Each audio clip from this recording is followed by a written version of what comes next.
Aleluia. Abra sua Bíblia, querido. Evangelho de Marcos, capítulo 14.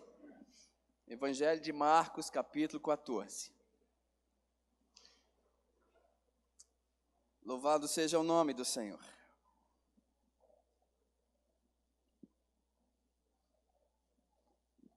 Enquanto você abre a sua Bíblia, eu quero... Daqui a pouco nós vamos estar fazendo uma oração intercessória, alguns irmãos, mas eu quero fazer um pedido para você. Existe uma irmã que está fazendo quimioterapia e ela precisa de mechas de cabelo ou de uma peruca. Então, se você quiser abençoar esta irmã, você pode procurar a minha esposa no final do culto, a pastora Daisy. Ela vai estar aqui à frente e você pode abençoar esta irmã, tá bom? Deus abençoe. Depois nós estaremos fazendo a nossa oração intercessória. Evangelho de Marcos, capítulo 14. Queridos, não tem como nós queremos ganhar a comunidade, não tem como nós queremos ganhar vidas para Jesus, não tem como a gente escrever uma história aqui na terra, não tem como se nós não tivermos comprometidos. Nós precisamos nos comprometer. A gente se compromete com tantas coisas, não é verdade? A gente se compromete com tantas coisas. Mas Deus colocou essa palavra no meu coração para nos trazer eu não sei se um despertamento para a sua vida, ou uma reflexão, ou um amadurecimento, para que você mantenha o seu compromisso com Deus, para que você mantenha a sua aliança com Deus, porque a gente sabe que não é fácil, queridos, não é fácil. A caminhada cristã, ela não é fácil, mas nós podemos sim manter o nosso compromisso com Deus, a nossa aliança com Deus. Nós podemos. Geralmente nós utilizamos, além de cear, neste dia a gente também tira esse momento para trazer uma reflexão para você. Como é que anda a nossa vida, como que anda o nosso relacionamento com Deus. E Deus então me deu essa palavra e eu quero compartilhar com você. Marcos capítulo 14. É um texto um pouco longo, mas eu quero que você acompanhe. Dali, a partir do versículo 1. Dali a 2 dias era Páscoa, e a festa dos pães asmos. E os principais sacerdotes e os escribas procuravam como prenderiam a traição e o matariam. Pois diziam, não durante a festa, para que não haja tumulto entre o povo. Estando Jesus em Betânia, reclinado à mesa, em casa de Simão, o leproso, veio uma mulher trazendo um vaso de alabastro, com preciosíssimo perfume de nardo puro, e quebrando o alabastro, derramou o bálsamo sobre a cabeça de Jesus. Indignaram-se alguns entre si, e diziam, para que este desperdício de bálsamo, porque este perfume poderia ser vendido por mais de 300 denários e dar-se aos pobres. E murmuravam contra ela. Mas Jesus disse, deixai-a, porque a molestais. Ela praticou boa ação para comigo, porque os pobres sempre o tendes convosco, e quando quiserdes, podeis fazer-lhes bem, mas a mim nem sempre me tendes. Ela fez o que pôde, antecipou-se a ungir-me para a sepultura. Em verdade vos digo, por onde for pregado em todo o mundo o evangelho, será também contado o que ela fez, para a memória sua. Judas Iscariotes, um dos 12, foi ter com os principais sacerdotes, para lhes entregar Jesus. Eles, ouvindo, alegraram-se, e lhes prometeram dinheiro. Nesse meio tempo, buscava ele uma boa ocasião para o entregar. E no princípio do dia, no primeiro dia da festa dos pães asmos, quando se fazia o sacrifício do cordeiro pascal, disseram-lhe seus discípulos: onde queres que vamos fazer os preparativos para comeres a Páscoa? Então enviou 2 dos seus discípulos, dizendo: ide à cidade, e vos sairá ao encontro um homem trazendo um cântaro de água. Segui-o e dizei ao dono da casa, onde ele entrar, que o mestre pergunta: onde é o meu aposento, no qual hei de comer a Páscoa com os meus discípulos? E ele vos mostrará um espaçoso cenáculo mobiliado e pronto. Ali fazei os preparativos. Saíram, pois, os discípulos, foram à cidade, e achando tudo como Jesus lhes tinha dito, prepararam a Páscoa. Ao cair da tarde, foi com os 12, quando estavam à mesa e comiam. Disse Jesus: em verdade vos digo que um dentre vós, o que come comigo, me trairá. E eles começaram a entristecer-se e a dizer-lhe um após outro: porventura sou eu? Respondeu-lhes: é um dos 12, o que mete comigo a mão no prato. Pois o Filho do Homem vai, como está escrito a seu respeito. Mas ai daquele que por intermédio de quem o Filho do Homem está sendo traído. Melhor lhe fora não haver nascido. E enquanto comiam, tomou Jesus o pão e, abençoando, o partiu e lhes deu, dizendo: tomai, isso é o meu corpo. A seguir tomou Jesus um cálice e, tendo dado graças, o deu aos seus discípulos, e todos beberam dele. Então lhes disse: isto é o meu sangue, o sangue da nova aliança, derramado em favor de muitos. Em verdade vos digo que jamais beberei o fruto da videira, até aquele dia em que hei de beber novo no reino de Deus. Tendo cantado um hino, saíram para o Monte das Oliveiras. Então lhes disse Jesus: todos vós vos escandalizareis, porque está escrito: ferirei o pastor, e as ovelhas ficarão dispersas. Mas depois da minha ressurreição, irei adiante de vós para a Galiléia. Disse-lhe Pedro: ainda que todos se escandalizem, eu jamais. Respondeu-lhe Jesus: em verdade te digo que hoje, nesta noite, antes que 2 vezes cante o galo, tu me negarás 3 vezes. Mas ele insistia com mais veemência: ainda que me seja necessário morrer contigo, de nenhum modo te negarei. Assim disseram todos. Então foram a um lugar chamado Getsêmani. Ali chegados, disse Jesus aos seus discípulos: assentai-vos aqui, enquanto eu vou orar. E levando consigo a Pedro, Tiago e João, começou a sentir-se tomado de pavor e de angústia. E lhes disse: a minha alma está profundamente triste até a morte, ficai aqui e vigiai. E adiantando-se um pouco, prostrou-se em terra e orava, para que, se possível, fosse poupado aquela hora. E dizia: Abba, Pai, tudo o que te é possível, passa de mim este cálice, contudo não seja o que eu quero, e sim o que tu queres. Voltando, achou-os dormindo, e disse a Pedro: Simão, tu dormes? Não pudestes vigiar nenhuma hora? Vigiai e orai, para que não entreis em tentação. O espírito, na verdade, está pronto, mas a carne é fraca. Retirando-se de novo, orou, repetindo as mesmas palavras. Voltando, achou outra vez dormindo, porque os seus olhos estavam pesados e não sabiam o que lhes responder.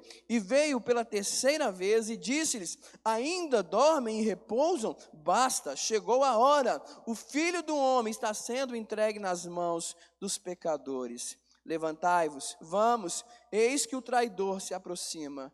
E logo falava ele ainda, quando chegou Judas, um dos 12, e com ele vinha parte dos principais sacerdotes, escribas, anciãos, uma turma com espadas e porretes. Ora, o traidor tinha lhes dado esta senha: aquele a quem eu beijar é esse, prendei-o e levai-o com segurança. E logo que chegou, aproximou-se, disse-lhe: mestre, e o beijou. Então lhe deitaram as mãos e o prenderam. Nisto, um dos circunstantes, sacando da espada, feriu o servo do sumo sacerdote e cortou-lhe a orelha. Disse-lhe Jesus: Saístes com espadas e porretes para prender-me, como se eu fosse um salteador? Todos os dias eu estava convosco no templo, ensinando, e não me prendeste, contudo, é para que se cumpram as Escrituras. Então, deixando-o, todos fugiram. Seguia um jovem coberto unicamente por um lençol, e lançaram-lhe a mão, mas ele, largando o lençol, fugiu nu. Feche os seus olhos. Pai, em nome de Jesus, nós oramos a Ti, te agradecemos, Senhor, pela Tua palavra. Obrigado, Senhor, porque a Tua palavra, por si só, ela já fala aos nossos corações. Mas, Senhor, pela Tua infinita bondade, graça e misericórdia, Deus, fala também, Senhor, através das nossas vidas, Senhor, para que a Tua igreja possa estar fortalecida, edificada, Senhor, e cada vez mais comprometida contigo, Pai. É o que nós te pedimos e te agradecemos, Deus, em o nome de Jesus. Amém. Amém. Queridos, a cidade de Jerusalém, onde Jesus viveu boa parte da sua vida, ela passou por várias situações, vários dramas. Segundo a história, ela foi destruída 3 vezes. Ela passou por situações muito difíceis. Mas uma das situações bem complicadas, bem difíceis, eu acredito que foi este momento, onde a cidade estavam vivendo em festa, estavam se preparando para uma grande festa. E nesta grande festa, alguém estava tentando matar, tentando destruir, tentando anular a vida de Jesus, né? Os líderes religiosos, eles estavam de certa forma com inveja, eles estavam enciumados, porque Jesus, além de fazer o que ele fazia, ele estava conquistando uma multidão de pessoas. Isso gerou no coração daqueles homens uma inveja muito grande. Isso gerou no coração daqueles homens um desejo de anular a Jesus, de acabar com a vida de Jesus. E eu acredito, queridos, que naquela situação que nós lemos, o texto que nós lemos, quando Jesus ele sai de Betânia, quando ele é ungido, e quando as pessoas murmuram também, já estavam meio angustiados, já estavam meio ali tramando a morte de Jesus, mas quando Jesus ele é ungido por aquela mulher, alguém fica revoltado, porque aquela mulher ela derrama algo muito precioso, muito caro, e eu acredito, queridos, que os discípulos estavam ali acompanhando toda aquela cena, toda aquela situação, e naquela situação toda, quando aquela mulher derrama algo caro, a Bíblia fala que alguns criticam, alguns condenam aquela mulher. Jesus fala: puxa vida, tem pobres aí, vocês podem ajudar os pobres vão continuar aí com vocês. E Jesus então fala: vocês estão criticando porque ela derramou algo precioso na minha vida. E aquilo, eu acredito, queridos, que gerou também uma revolta no coração de Judas. Judas, ele tinha um apego muito grande no dinheiro. Ele tinha algo, o coração dele, o Deus dele não era Jeová, o Deus dele não era o Senhor Jesus. Por mais que ele havia andado com Jesus, ele não tinha um compromisso real com Jesus, porque havia um Deus dentro do seu coração, que era o dinheiro. Então, quando ele vê aquela situação, a mulher derramando algo precioso, ele fala: puxa vida, ela poderia ter vendido isso aí e dado aos pobres, e gerou no coração de Judas ainda mais uma revolta. E ele então, aquilo que já estava sendo gerado no coração dele, foi determinado em trair Jesus. Então ele sai. Diz o texto que ele sai, ele procura os líderes religiosos, ele deseja fazer uma aliança. Os líderes religiosos ficam felizes, porque agora Jesus seria entregue, e quando Jesus ele seria entregue, e Judas agora estava recebendo dinheiro, estava recebendo 30 moedas de prata para entregar a Jesus. Jesus ele sai daquele momento, quando Judas sai para conversar com os sacerdotes, Jesus ele também sai, ele sai para orar. Ele sai para orar, ele vai para o Getsemane, ele vai buscar Deus, ele vai chorar, ele leva consigo Pedro, ele leva consigo Tiago, ele leva consigo João. Então ele sai para orar, ele vai buscar Deus, ele vai orar, e quando ele começa a orar no Getsemane, ele também chora, ele sua, e a Bíblia fala que o suor de Jesus se transforma em gotas de sangue. Ele chora, ele busca Deus, mas ao mesmo tempo ele se rende de uma forma completa à vontade de Deus. Ele está dizendo: Deus, Pai, se for possível, passa de mim esse cálice, mas contudo seja feita a tua vontade. Jesus ele chora, Jesus ele geme, Jesus ele sua, mas mesmo assim ele fala: Senhor, seja feita a tua vontade. Ou seja, Jesus ele se dispõe a ir à cruz para morrer no meu lugar, no seu lugar. Jesus se dispõe a morrer no lugar da igreja. Jesus se dispõe para morrer, para que hoje nós estivéssemos aqui celebrando e exaltando o nome dele, onde nós podemos olhar um para o outro e não ver condenação no nosso irmão, porque todos nós somos lavados, remidos no sangue daquele que morreu por nós lá na cruz do Calvário. Aleluia! Louvado seja o nome do Senhor. E quando Jesus está orando, Jesus então ele chama os sacerdotes, ele também chama os soldados. Interessante que os sacerdotes, eles eram judeus, os soldados romanos, então eles vão até o Getsemane. E para chegar no Getsemane, eles tinham que, acredito eu, que eles tinham que passar por algumas ruas. E era de noite.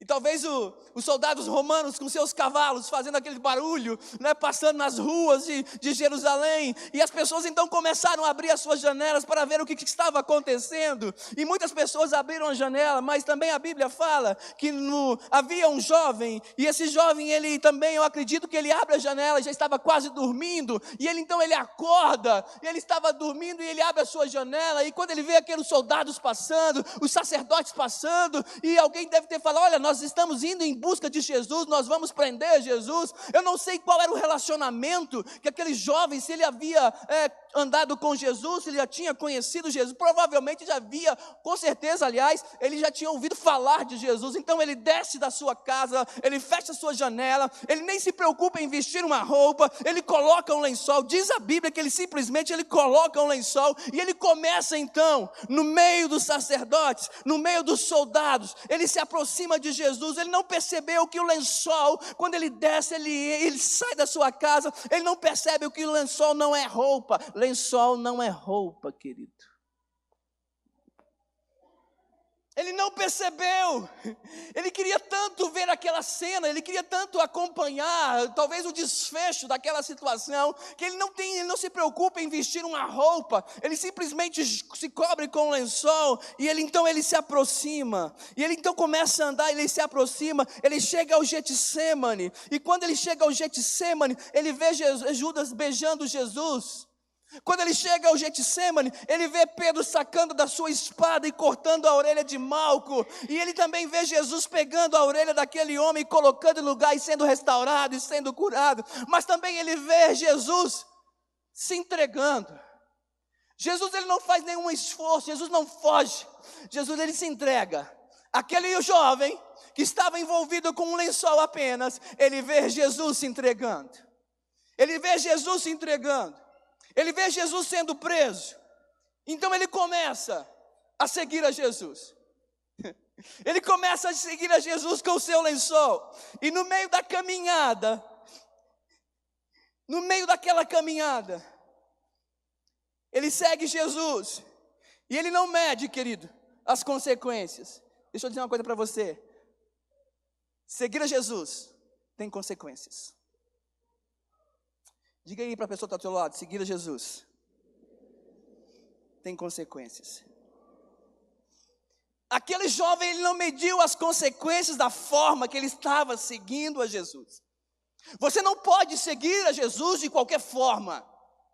Você não pode seguir a Jesus de qualquer forma. Ah, pastor, eu sou um cristão, eu sou crente, mas então eu estou seguindo a Jesus. Sim, querido, que bom que você está seguindo a Jesus, mas a palavra que Deus colocou no meu coração hoje é para que você não sirva a Jesus, ou para que você não siga Jesus de qualquer maneira, porque seguir a Jesus tem a sua consequência, e você tem que assumir as consequências pelo fato de estar seguindo a Jesus. Uau! Imagine um jovem com 17 anos de idade, ele abre o coração dele para Jesus, e os seus amigos então começam a criticá-lo, porque agora ele era crente. E o meu irmão chega para mim e fala assim: Paulo, agora que você é crente, eu vou te dar uma Bíblia de presente. Vou ganhar uma Bíblia, mas por favor, me dê a menor Bíblia que você encontrar. Porque se eu ver uma amiga, eu vou colocar a Bíblia no bolso e ninguém vai saber que eu sou crente. Esse foi o meu pedido, e meu irmão vem com a Bíblia desse tamanho, velho. Brincadeira.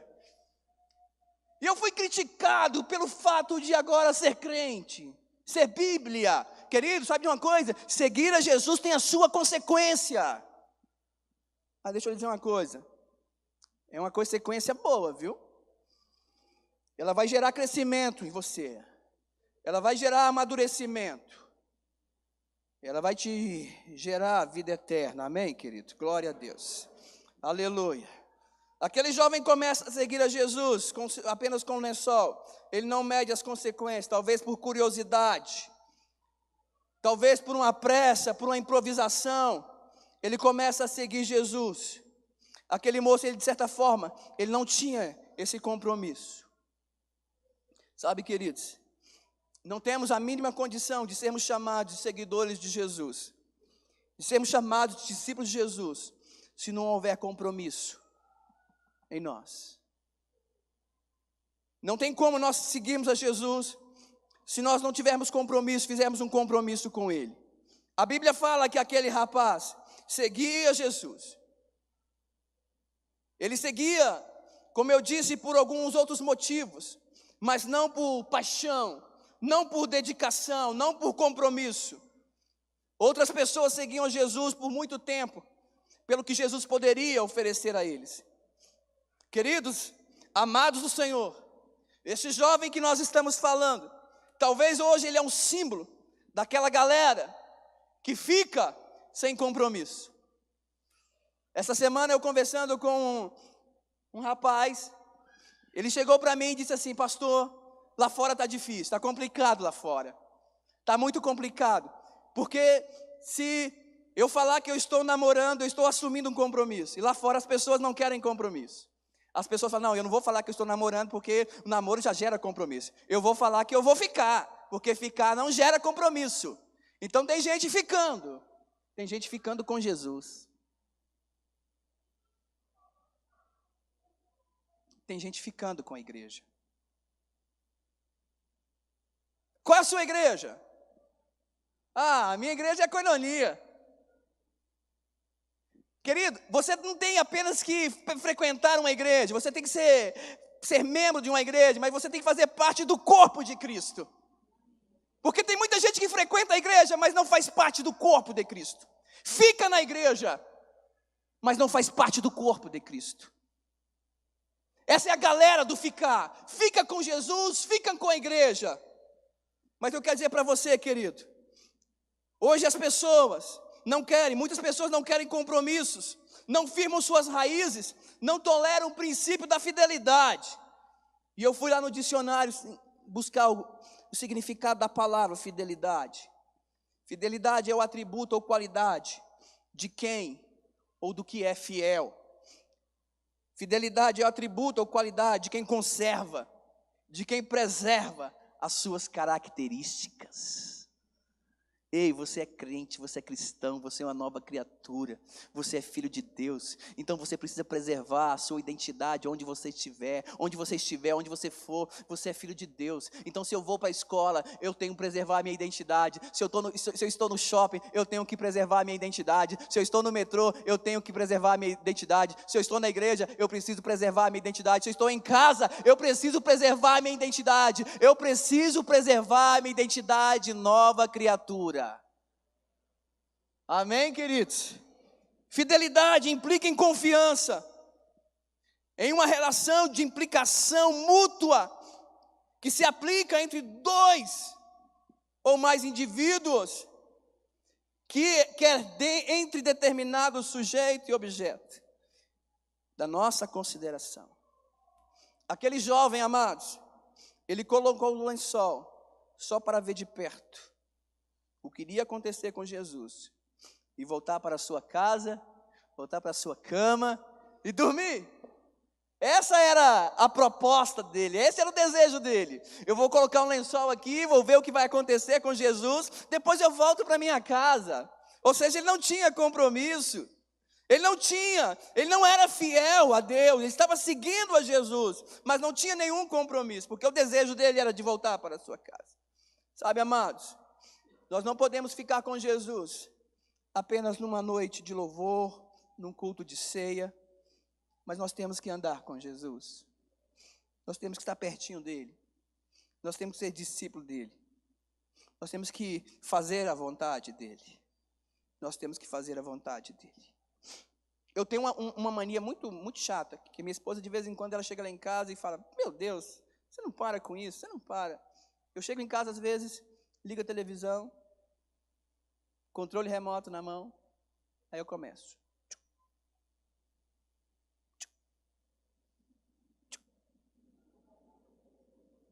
Aí ela fala: você não vai parar com esse negócio, não?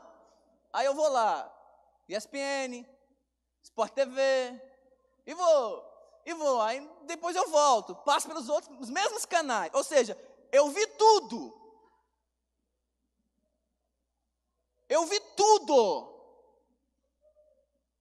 Aliás, quase tudo, porque são tantos canais, né, gente? Eu vi tudo, mas, de fato, nada foi visto.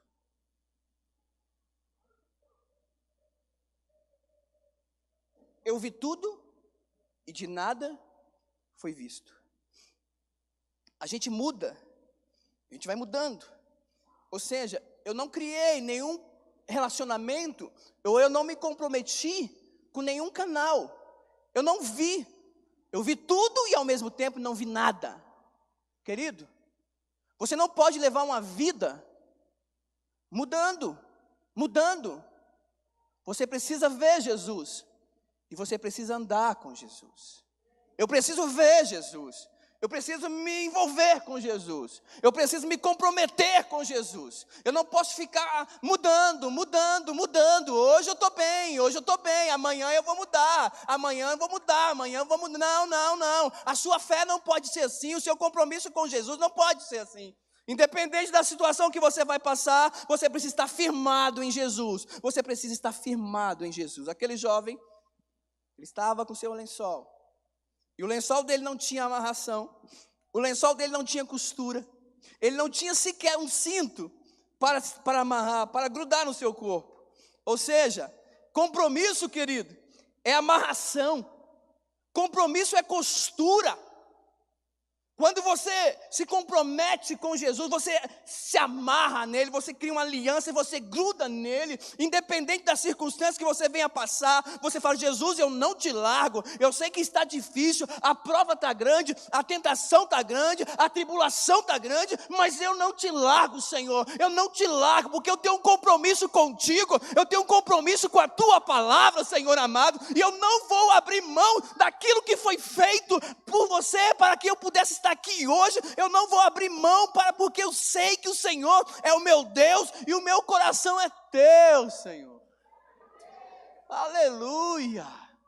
Louvado seja o nome do Senhor. Queridos, ter compromisso com Deus, ter compromisso com Jesus, é não ter uma vida cristã superficial. Infelizmente, hoje muitas pessoas estão com sentimentos superficiais, paixões superficiais, relacionamentos superficiais. E algo que me preocupou muito quando eu estava orando e buscando Deus, foi quando eu escrevi aqui também, que muitas pessoas estão fazendo seus cultos de uma forma superficial. Cultos superficiais. O que é um culto superficial? Às vezes a gente canta, às vezes a gente ora, mas a nossa mente está em outro lugar. A prioridade não é louvar, a prioridade não é adorar, a prioridade não é aprender, a prioridade não é aprender, é se relacionar com Deus. Nós criamos cultos superficiais, queridos.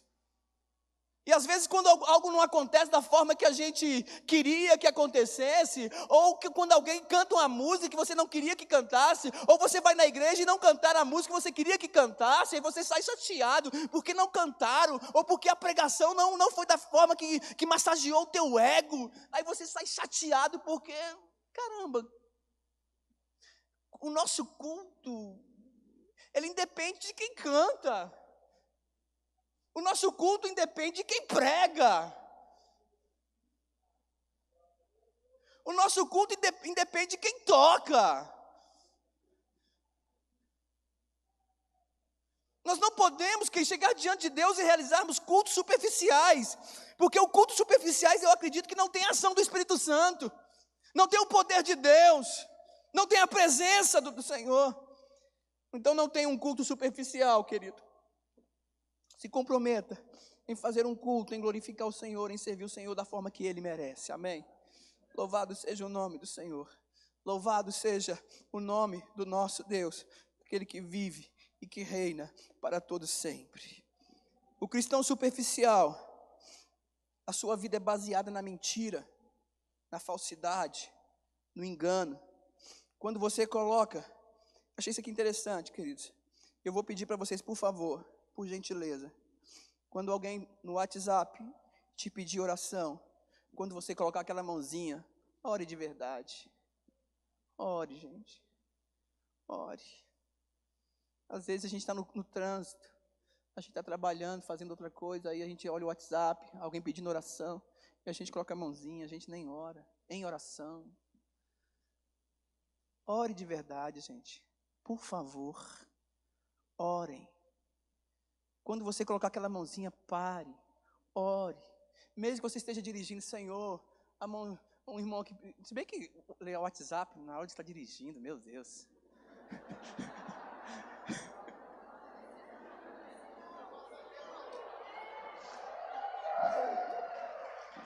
Ai, ai. Cara, meu Deus. Mas, bom, vamos pular essa parte.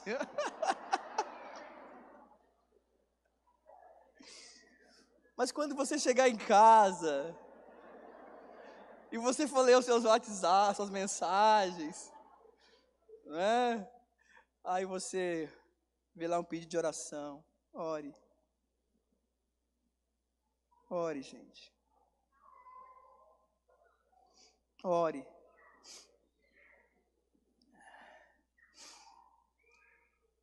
Cristãos superficiais, eles têm dificuldades em 3 áreas de suas vidas. Tem um testemunho superficial. Ele tem um testemunho superficial. Porque ele procura ser uma pessoa que ele não é. Ele tem uma fé superficial. Porque a gente sabe que a fé genuína, ela é provada e aprovada. Ele tem um relacionamento superficial com Deus e com pessoas. O compromisso, ele não gera cristãos superficiais. Não gera. Ter compromisso, queridos, é preferir o que é certo do que o que dá certo. Eu vou repetir. Ter compromisso é preferir o que é certo do que o que dá certo. Pastor, mas está dando certo. O negócio aqui, eu estou fazendo um negocinho, esquema aqui, tá dando certo, pastor. O negócio tá fluindo, tá fluindo. Deus aprova? Pastor, mas está dando certo. Deus aprova. Jesus no seu lugar faria. Se ele faz, então é certo.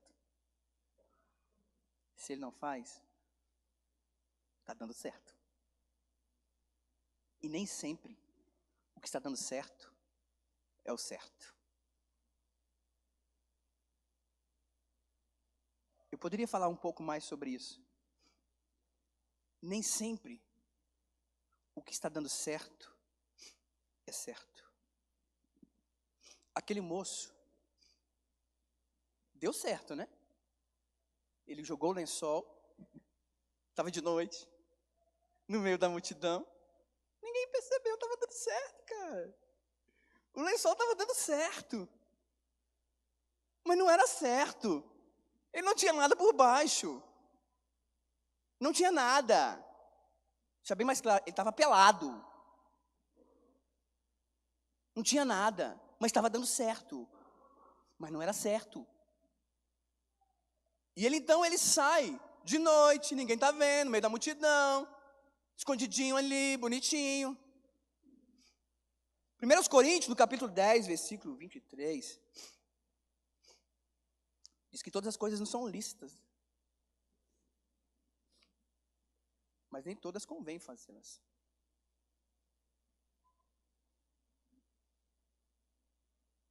A gente não pode, queridos, adaptar algumas coisas lá fora para dar certo aqui. Nós não podemos adaptar algumas coisas lá fora e tentar levar para dentro da nossa casa, achando que vai dar certo. Abraão, ele buscou um jeitinho, de ter um filho. Ele e Sara, eles buscaram um filho do jeito deles, do método deles. E até hoje, o mundo sofre consequências. Porque eles fizeram achando que ia dar certo. Eu faço uma pergunta para você. O que orienta a sua vida? O que é certo ou o que dá certo? Na sua família, nos seus negócios, no seu trabalho. Ter compromisso é estar provido do poder de Deus quando você precisar dele. Quando identificaram aquele jovem, falaram: olha, você é um deles. Você não é um sacerdote, você não é um escriba, você não é um fariseu, você não é um soldado romano. Chegaram para aquele jovem e falaram: olha, você não é um sacerdote, você não é um escriba, você não é um soldado romano, então você é um deles, você é um discípulo. E ele: eu não. E ele estava ali, amarrado com lençol. Ele estava ali amarrado com lençol. Como que ele iria se defender? Se ele soltasse as mãos, o que iria acontecer? O que de fato aconteceu. Quando ele tentou se defender, o lençol caiu.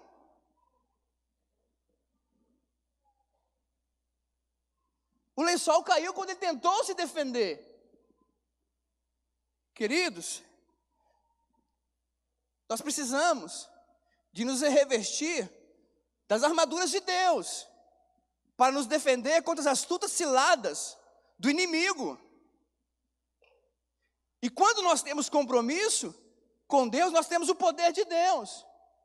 Aí você está revestido com as armaduras de Deus e as suas mãos, elas ficam livres para você celebrar. As suas mãos ficam livres para você adorar. As suas mãos ficam livres para você abençoar. As suas mãos ficam livres para você estender. As suas mãos ficam livres para você abraçar. Quando você tem a armadura de Deus. Agora, quando você está desprovido do poder de Deus, você tenta se proteger da forma que você acha melhor. Aí quando você tenta usar suas mãos, a máscara cai. A máscara cai. Pastor, ok, o senhor falou que eu não posso, eu tenho que estar comprometido com Deus, sim. Eu não posso sair com um lençol, seguindo Jesus apenas com um lençol. Quais são então as vestiduras de uma pessoa comprometida com Deus, de um discípulo, de um seguidor? Isaías, no capítulo 1, versículo 3, o profeta fala a ordenar acerca dos tristes de Sião, que lhes dê glória em vez de cinza, óleo de gozo em vez de tristeza, vestes de louvor em vez de espírito angustiado, a fim de que se chamem árvores de justiça, plantações do Senhor, para que Ele seja glorificado.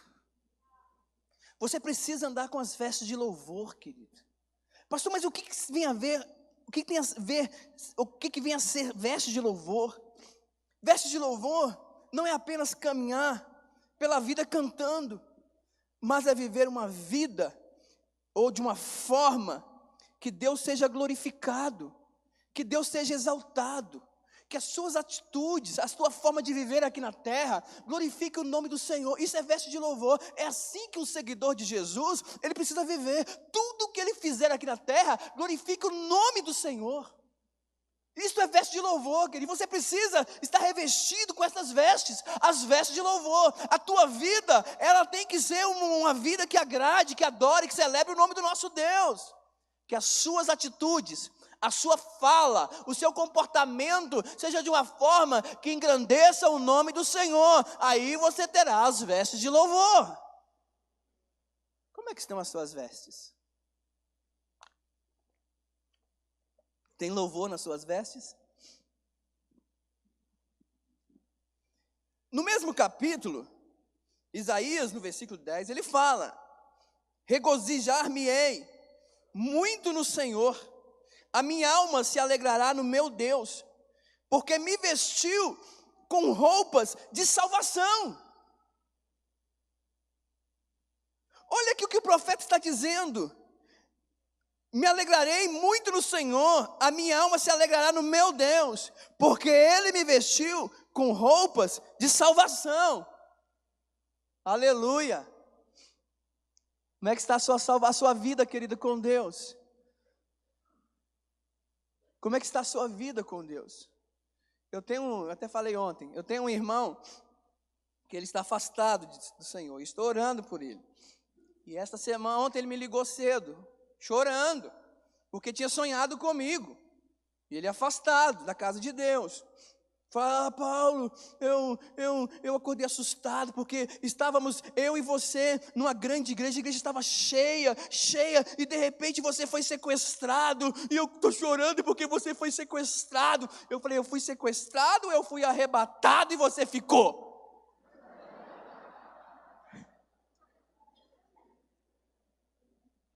Salvação, queridos. Nós temos que andar neste mundo certo da nossa salvação. Porque Jesus, ele pode voltar a qualquer momento e nós seremos arrebatados. Nós precisamos de andar com essas vestes da salvação. Aleluia! Mas ainda existe. Abra sua Bíblia, já estou terminando, para a gente cear. Apocalipse. Louvado seja o nome do Senhor. Eu preciso ter na minha vida as vestes de louvor, as vestes da salvação. Apocalipse capítulo 7, versículo 9.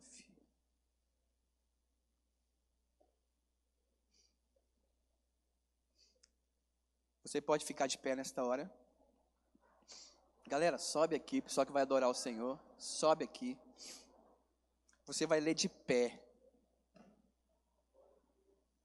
Apocalipse capítulo 7, versículo 9. Depois disso, olhei,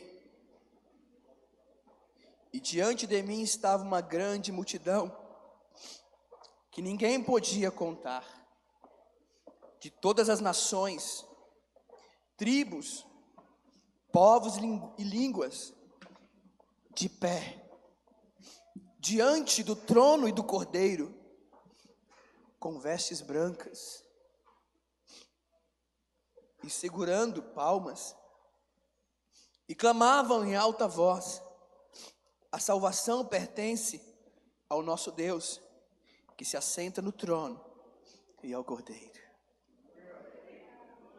Eu vou repetir, queridos. Depois disso olhei. Esse dia está chegando, eu quero que vocês entendam isso. Depois disso olhei, e diante de mim estava uma grande multidão de comprometidos, que ninguém podia contar, de todas as nações.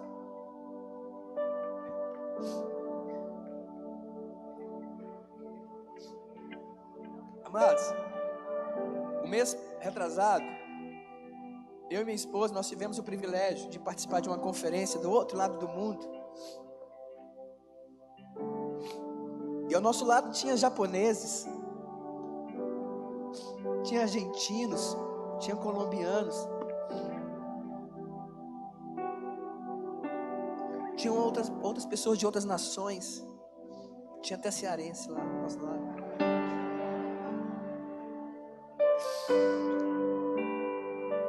E a gente começou a cantar. Cada um na sua língua. Os japoneses adorando a Deus no seu idioma. Os mexicanos, os colombianos, argentinos adorando a Deus em espanhol. Os brasileiros no seu idioma. Mais de 20 mil pessoas em um ginásio. Os americanos, os australianos cantando em seus idiomas. Queridos, eu pude contemplar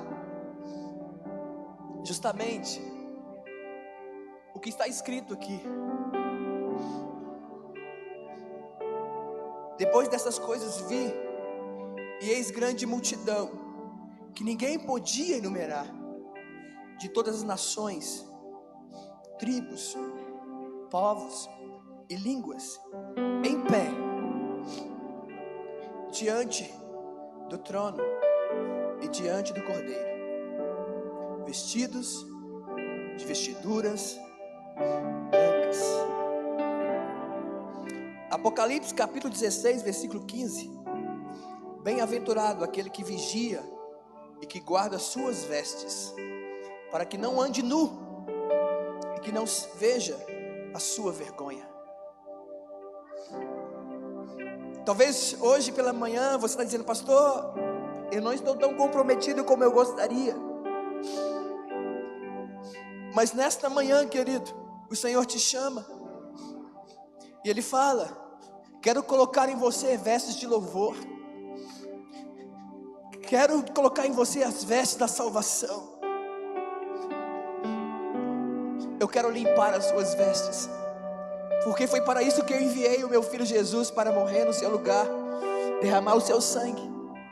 Se você vai ceiar hoje, você vai comer o pão, você está declarando que você é uma pessoa comprometida com Cristo, com a igreja. Você faz parte do corpo de Cristo. Você faz parte do corpo de Cristo, que um dia, aleluia, vai estar diante do Cordeiro, vai estar diante do Cordeiro de Deus. A sua vida, se ela não está, se as suas vestes não estão brancas, hoje você pode, por causa da graça, da bondade, da misericórdia de Deus, as suas vestes podem se tornar limpas, puras, porque Deus, como eu disse, Ele enviou Jesus, derramou seu sangue para nos purificar, e você vai poder tomar o cálice que representa o sangue de Jesus. Eu quero orar com você agora. Coloque a sua Bíblia aí no seu banco, na sua cadeira. Levante as suas mãos, sei lá, deixe suas mãos livres. Coloque a sua vida diante do Senhor. Não ande com um lençol. Não fique com Jesus. Não fique com a igreja. Mas se comprometa. Se comprometa com Jesus.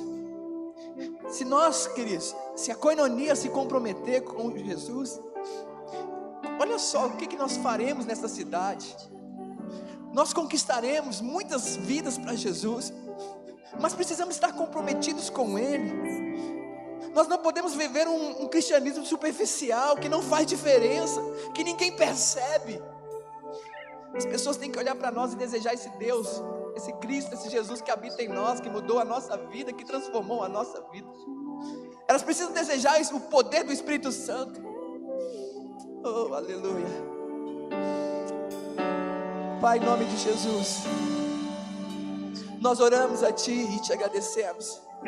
Obrigado pela Tua palavra, Senhor. Obrigado pela Tua palavra.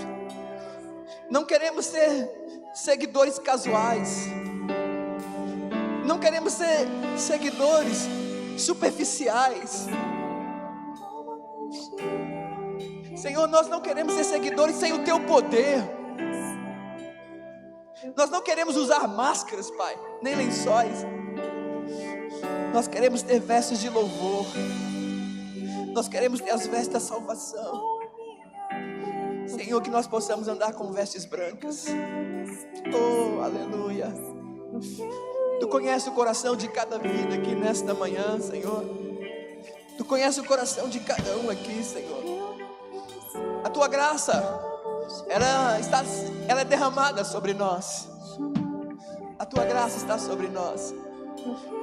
Senhor, eu sei que existem vidas aqui que estão renovando a aliança contigo. Eu sei que existem vidas aqui que estão renovando a aliança contigo. Oh, aleluia. Aleluia. Traga um renovo, Senhor. Limpe as vestes que estão sujas, Pai. Por meio do sangue de Jesus. Por meio do sangue de Jesus. E permita-nos, Pai, participar da ceia do Senhor. Permita-nos, Senhor, comer o pão, porque nós fazemos parte do corpo de Cristo. Nós somos a tua igreja. Nós somos a tua igreja. Nós somos a menina dos teus olhos, Senhor. Nós somos a noiva.